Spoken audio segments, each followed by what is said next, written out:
We're speaking to Melanie Verwoerd, former ANC MP and ambassador to Ireland, about last night's SONA.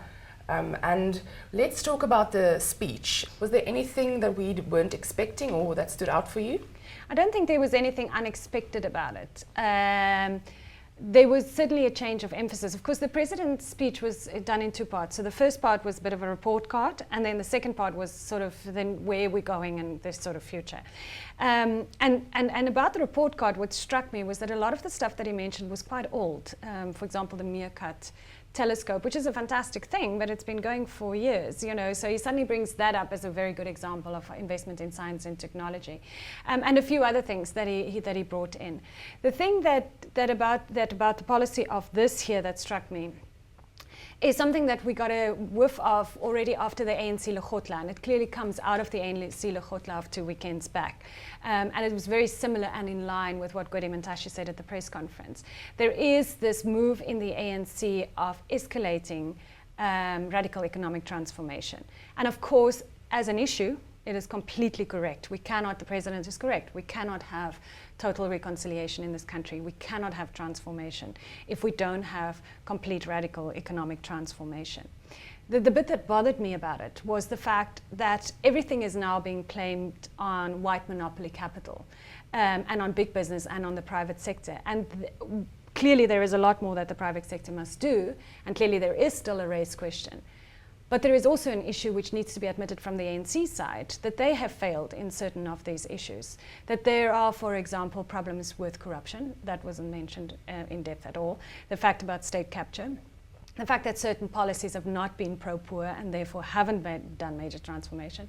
And of course that the growing black middle class has not stayed loyal to the ANC itself. And that's caused issue with economic transformation as well. And that concerns me because that then gives you an indication that maybe this whole thing about radical economic transformation, although partly true, is not completely the truth, and that it's also more about containing or preserving the status quo.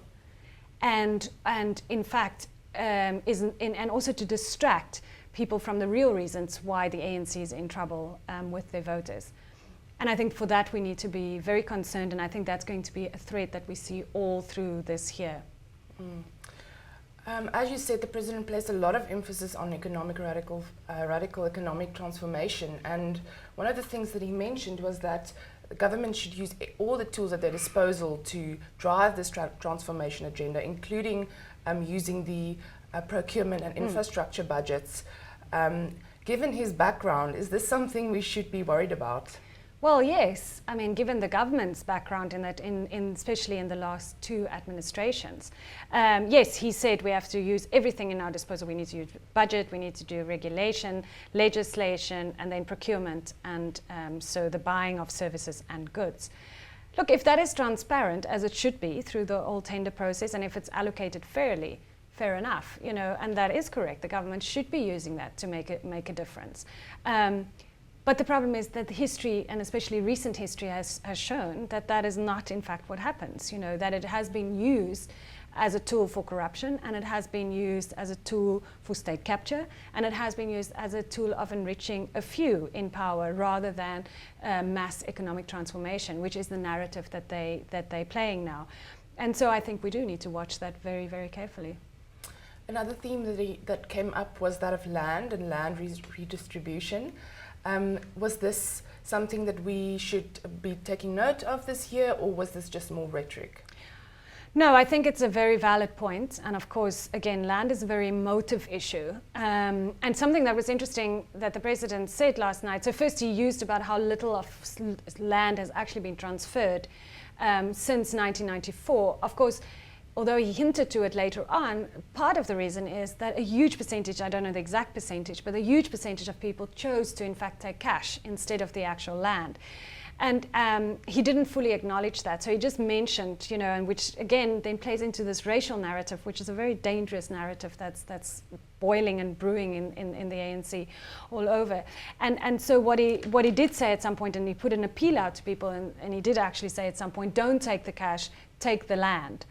But of course people don't, and he said we made a mistake, we shouldn't have allowed people to take the cash. But that of course is restrictive. There's a lot of people who don't want to farm, and there are a lot of people who don't necessarily want to move back to where they were removed from, and brings back very sad memories. So it is their right to, and it should be their right. It's something we need to watch. I think there was a lot of, in the speech last night, which can't be implemented easily without causing complete havoc in the economy. There was issues around mining as well, etc.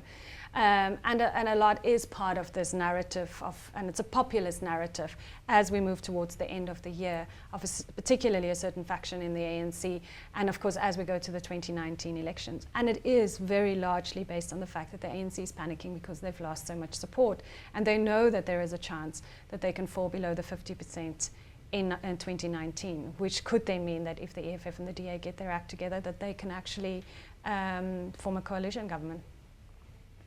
Melanie, just lastly, looking forward to the next couple of months now, what should we expect on the political scene? I think this whole year, this is going to be a noisy, messy year of political theatre, because the ANC needs to distract, and the ANC needs to bring back a lot of popular support. So I really think it's going to be messy, it's going to be noisy, and the challenge of this year is going to be to distinguish between what is truth, what is true issues, what should be true issues, and what in fact is part of this theatre. We also need to, of course, very soon look forward to the budget on the 2nd of February.